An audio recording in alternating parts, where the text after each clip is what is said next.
Here with roster and old-time hockey at the NADA Collection. Yep, we're here. Everybody's in line to get signed autographs, whatever you want, by Terry O'Reilly, the great hockey player from the Bruins. Everyone's really excited. There's kids from 1 to 82 here to see him, so we're going to talk to him in a few minutes and check in for our interview. What's your name? Joe. Joe? You want a picture, Joe? Can you sign that? I can do that, but I can do both if you'd like. Okay. What do you have his name on for? Why don't you have O'Reilly back there? Huh? I never see you smile when you're hitting somebody. We're watching on a small TV back there. Well, You're a lot bigger than what you look like. So we are here in roster with old-time hockey and Terry O'Reilly. Well, Terry, obviously you're one of the great enforcers of hockey. You know, maybe a little bit of fighting. a little bit. A little bit. Every once in a while. None of them were my fault. Yeah. You know, of course not. Of course not. I know you've probably been asked a million times, but where is fighting in the game of hockey today? Like, does it have a spot? Is there a place in hockey for fighting? I think it's on its way out. Yeah? Don't you? I mean, if you look at just the history of the game, the way they've made adjustments, it's not allowed in college hockey. You don't see it in the Beanpot.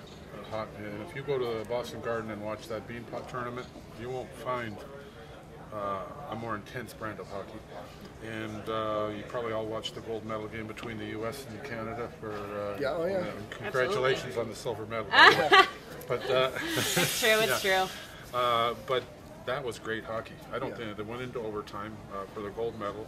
I don't think you'll find better hockey, and there weren't any fights. So you can't make the argument that fighting is crucial to the game of hockey when you can watch Beanpot and Olympic hockey. Great hockey, Yeah, definitely great play. It's a new style of game, though. It's a matter of time. But what you're going to miss, so if you make a rule, I think the owners are afraid to make a rule, disallowing fighting and losing a certain percentage of their fan base.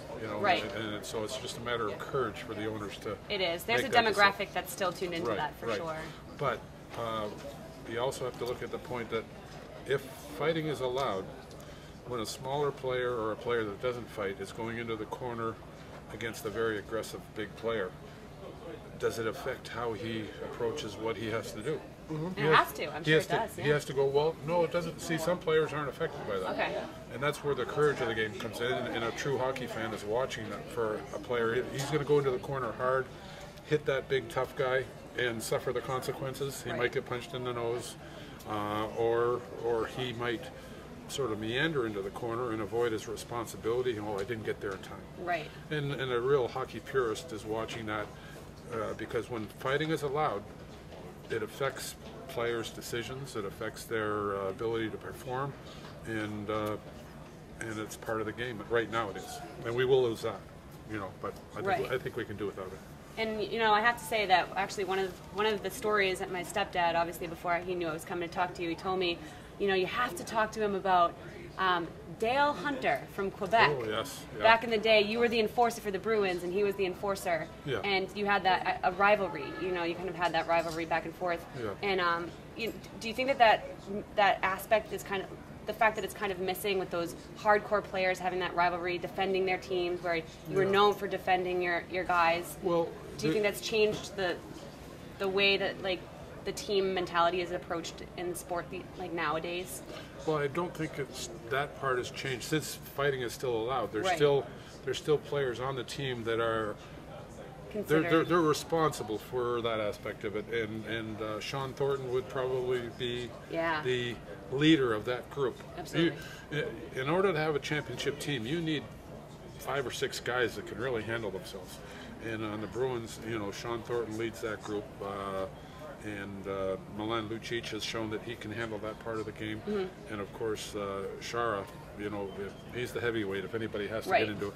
So the Bruins have that part of the game covered. They can play a very physical game and respond to any attempt at imitation by other teams in the league. So it sounds like you have a lot of respect for the way the Bruins right now, the way their team plays, and the way they play together as a group, not only as having the enforcers, but the scorers and the way they've built their team. Well, what they're doing, what Peter Chiarelli's doing, is very, very intelligently building a well-balanced team. You have to cover all the bases: the toughness, the speed, the defense, the scoring ability, goaltending. All those components have to mesh. One can't be out of whack from the other. You can't neglect the speed of the game because it is such a fast transition game now. Right.